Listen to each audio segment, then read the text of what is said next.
నిర్గమకాండము 23వ అధ్యాయము 1 నుంచి 33 వచనాల వరకు వాక్య ధ్యానము.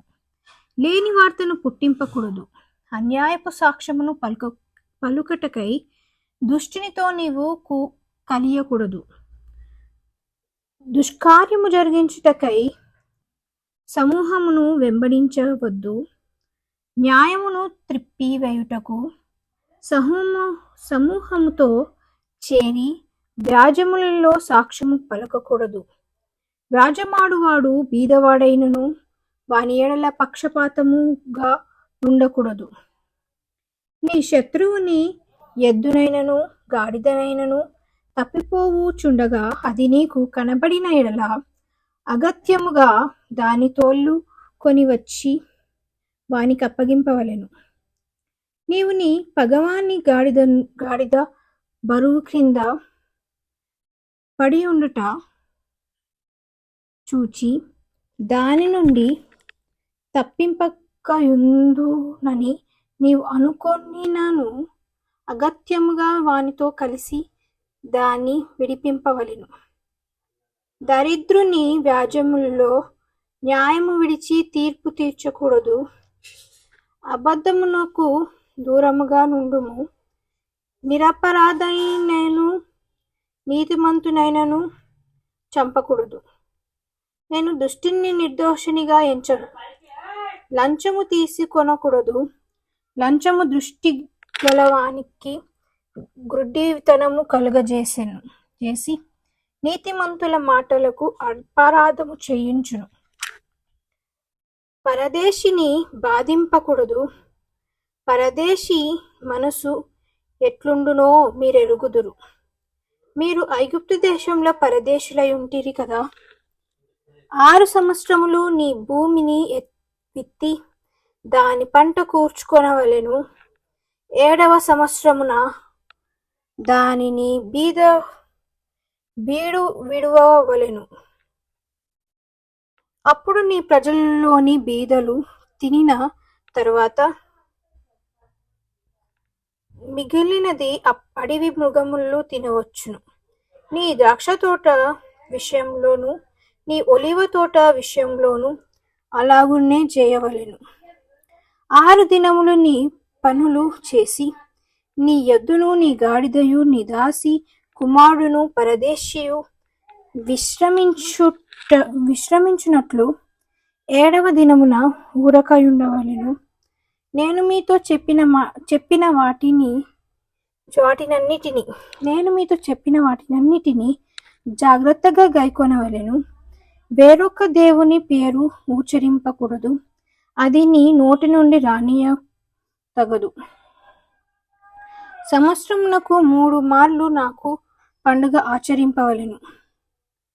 పులియని రొట్టెల పండుగ ఆచరింపవలెను. నేను నీకు ఆజ్ఞాపించినట్లు అబీబు నెలలో నీవు ఐగుప్తులో నుండి బయలుదేరి వచ్చితివి గనుక ఆ నెలలో నియామక కాలమందు 7 దినములు పులియని రొట్టెలను తినవలెను.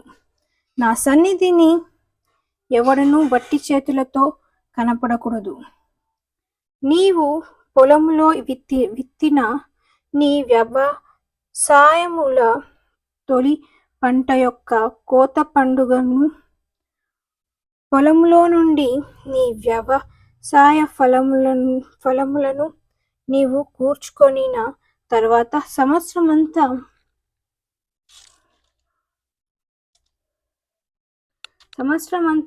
మందు ఫల సంగ్రహంపు పండ్లుగాను ఆచరింపవలెను. సంవత్సరమునకు 3 మార్లు పురుషులందరూ ప్రభువైన యెహోవా సన్నిధిని కనబడవలెను. నా బలుల రక్తమును పులిసిన ద్రవ్యముతో అర్పింపకూడదు. నా పండుగలో అర్పించిన క్రొవ్వు ఉదయం వరకు నిలువ ఉండకూడదు. నీ భూమి ప్రథమ ఫలములో మొదటి వాటిని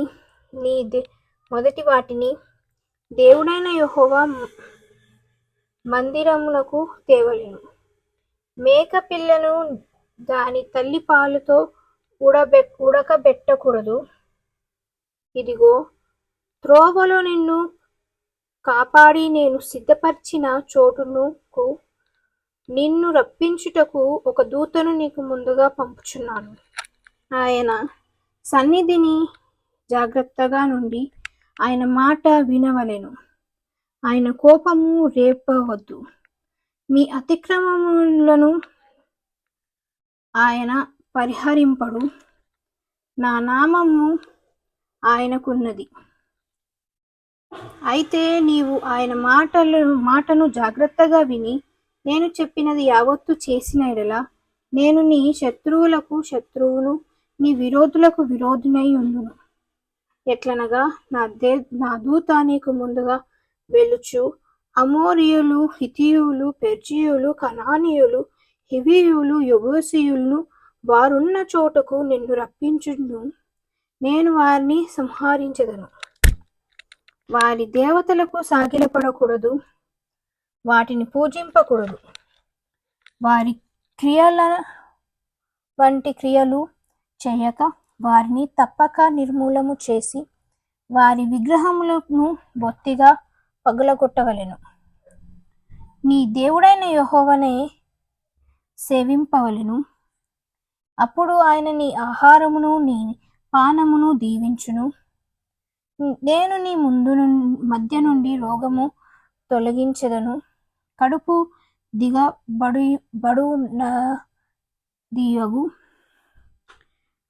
దిగబడునదియు గొడ్డదియు నీ దేశములో ఉండదు. నీ దినముల లెక్క సంపూర్తి చేసేదను. నన్ను బట్టి మనుషులు నీకు భయపడునట్లు చేసేదను.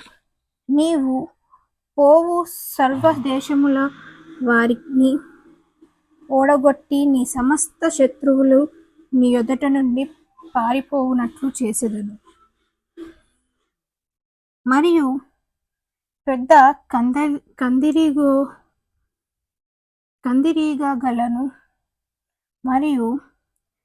కందిరీగలను నీకు ముందుగా పంపించెదను.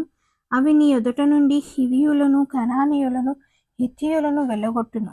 దేశము పాడై అడవి మృగములు నీకు విరోధముగా విస్తరింపకుండునట్లు వారిని 1 సంవత్సరములోనే నీ ఎదుట నుండి వెళ్ళగొట్టును.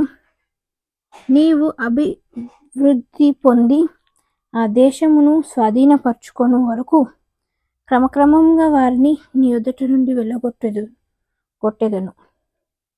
మరియు ఎర్ర సముద్రము నుండి ఫిలిష్తీయుల సముద్రము వరకును, అరణ్యము నుండి నది వరకును నీ పొలిమేరను ఏర్పరచెదను. ఆ దేశ నివాసులను నీ చేతికి అప్పగించెదను.